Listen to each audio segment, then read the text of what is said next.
the author of Chasdei David begins to summarize for us the teachings of the Arizal with the following words: B'tchilat hakol, in the beginning of everything, Haya'or Ein Sof Baruch Hu, there was the infinite light of the Ein Sof. And we also learn that the Ein Sof was Pashut, a word we'll soon define in its proper context. Additionally, we are told that in the beginning, Ve'ein davar panui mimenu, that is to say, there was nothing devoid of the infinite presence of the Ein Sof. And as we are about to learn and experience together, in these few words, the Arizal teaches us some of the most fundamental principles about the nature of the Creator. The very first principle that we'll clarify is that before everything, not only before the creation of our physical world, but even before the creation of all the spiritual worlds as well, and even before the creation of the very first set of 10 Sefirot, known as the 10 emanations, before all of that, there was only one thing and one existence. This exclusive existence is what the Kabbalists call the Ein Sof, or the light of the Ein Sof. And of course, we are speaking of the infinite existence of the Creator, as Ein Sof means infinite. And the very first thing that we need to clarify regarding the term Ein Sof is that in truth, Ein Sof isn't really one of the names of the Creator. What is it then? The term Ein Sof means infinity. Inasmuch, this term is used by the Kabbalists whenever they refer to the Creator in terms of His infinite existence.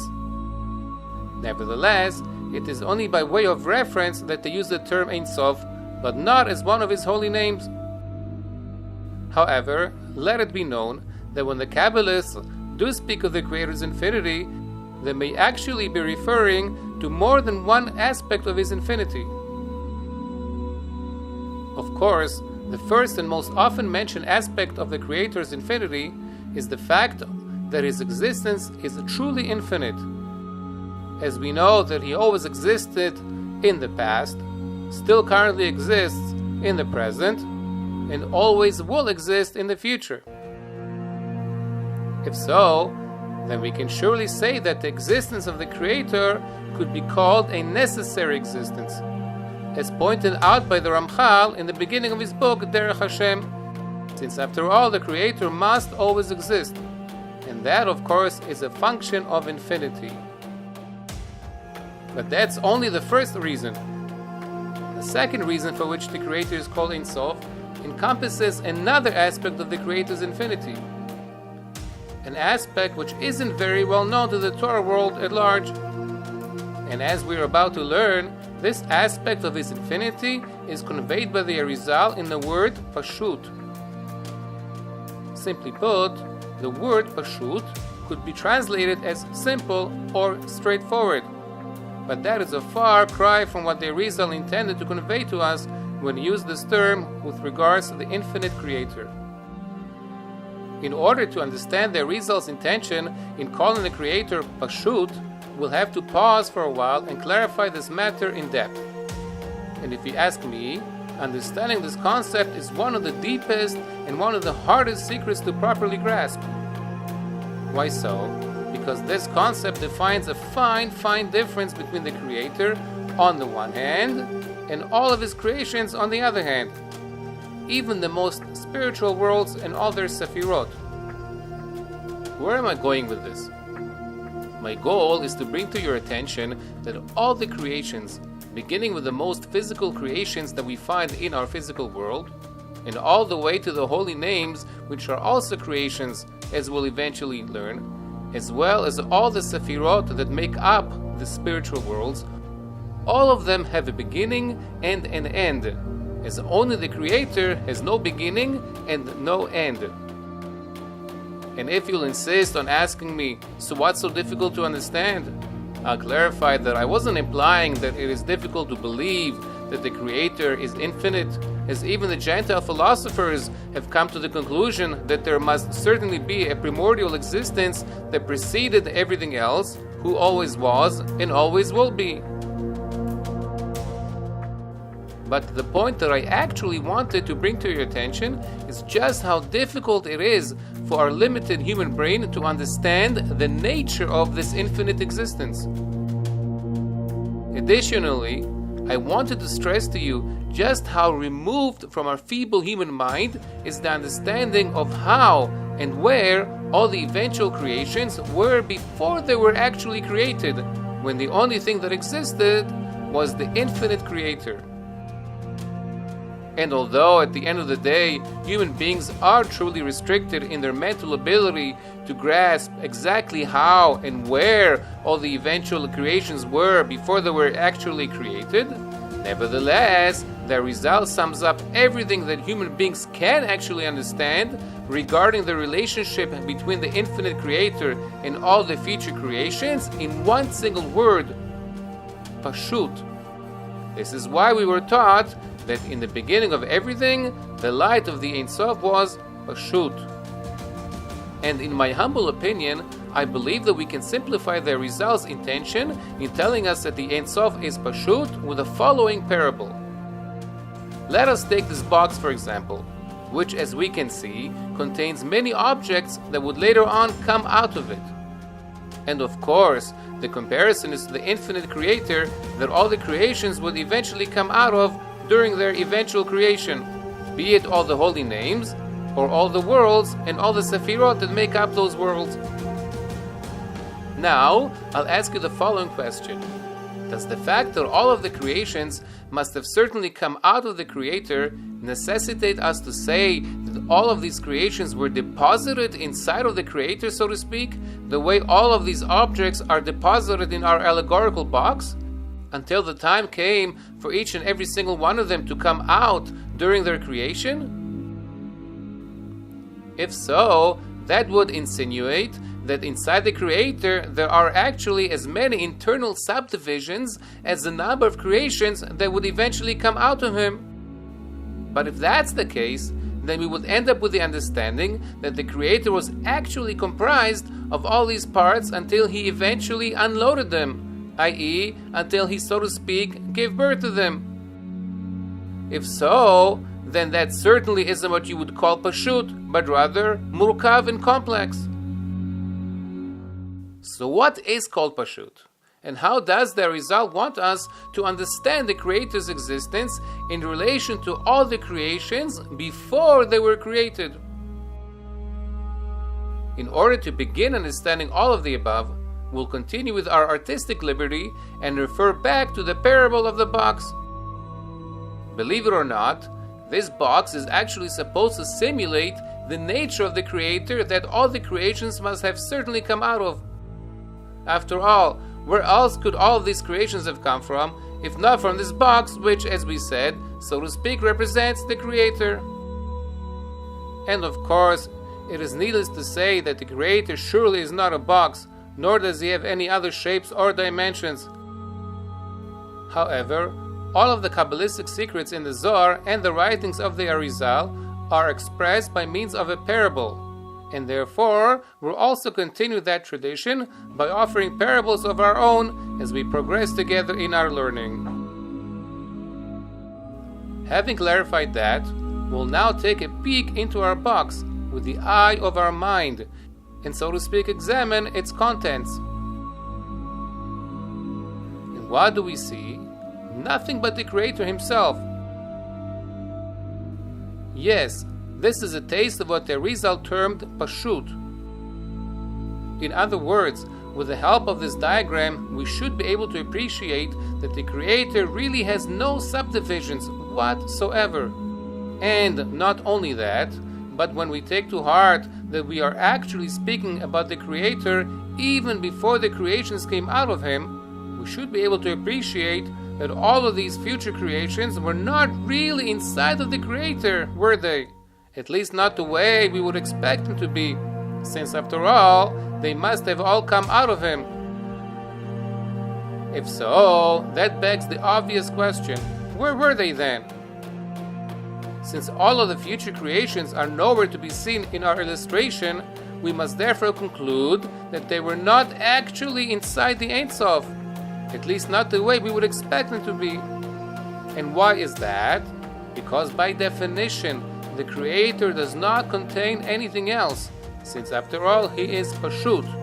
And as we learned before, the Ein Sof is definitely not Murkav, since after all, He is not made out of any parts, not even the creations that would later on come out of Him.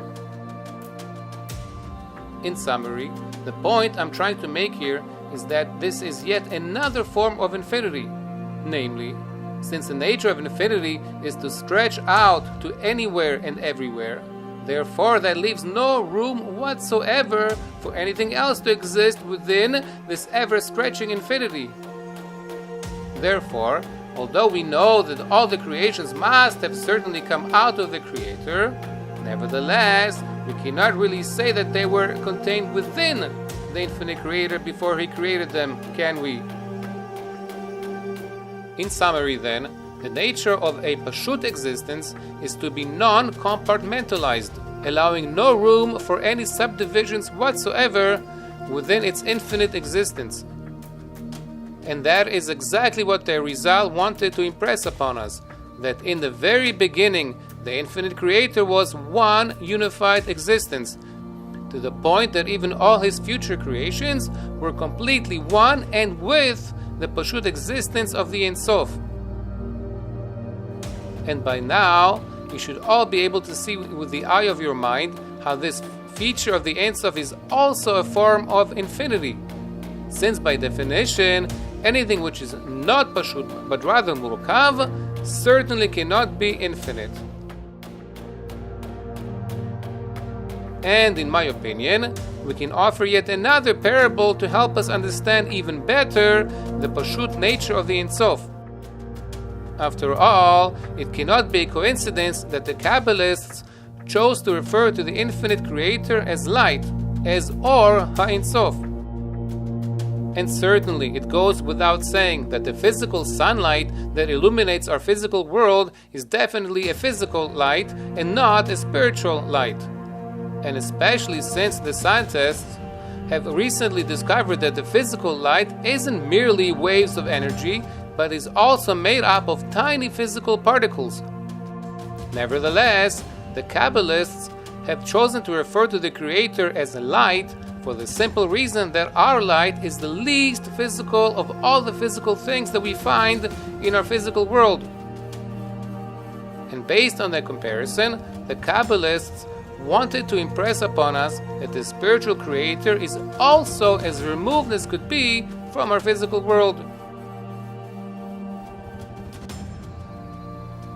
And when we look inside the writings of the Ramak, we find several more reasons offered to explain why the Kabbalists chose to use the parable of our physical light in order to describe the infinite Creator. And since it is obviously the custom of the Kabbalists to use light as their favorite parable for the Ein Sof, we'll also take the liberty to add yet another explanation of our own as to why the Creator is referred to as light. What aspect of light am I referring to? I'd like to bring to your attention that the physical white light that we are accustomed to seeing every day of our lives actually has a feature that is somewhat similar to the Pashut nature of the Creator. In what way? Because upon first impression, the natural physical light appears to be one coherent, unified light without any subdivisions whatsoever. And although surely when we split the natural white light by using a prism or by rainwater to give the rainbow effect, we definitely see how in truth the natural white light isn't as Pashut as we thought it was before we split it into its many colorful components. Nevertheless, until the white light was actually split, it surely appeared to us as one coherent, unified light without any subdivisions whatsoever. In short, the natural physical white light certainly seems to be Pashut, at least upon first impression. If so, we now understand even better why the Kabbalists chose to use light as their main parable in order to convey the nature of the infinite Creator. Namely, that just like the natural light seems to be Pashut and non-divisible, so too the Creator must certainly be Pashut and non-divisible. And now that we've clarified the Arizal's intention in the term Pashut, we should be able to appreciate that although certainly all of the creations, both physical and spiritual creations, must have come out of the Creator, nevertheless, before their creation, they were not contained or boxed inside the Creator the way, for example, an embryo is contained or boxed inside his mother's womb, or the way a small fish is swallowed up inside the innards of a bigger fish. If so, where were all of the creations before they were finally created? In truth, before their creation, all of the future creations were still one and with the infinite Creator, as it would definitely be incorrect to look at them as if they were deposited, so to speak, somewhere inside the infinite Creator. And why is that? Because if we would dare suggest that the future creations were actually somewhere inside of the Creator, that would certainly imply that the Creator isn't infinite. Since after all, according to this suggestion, he has an area inside of him that isn't actually him, but rather of his future creations. If so, with that, we would in fact be suggesting that his existence does not stretch out infinitely. Therefore, the Arizal immediately negates any such misconceptions by clarifying that in the beginning of everything, the light of the Ein Sof was Pashut.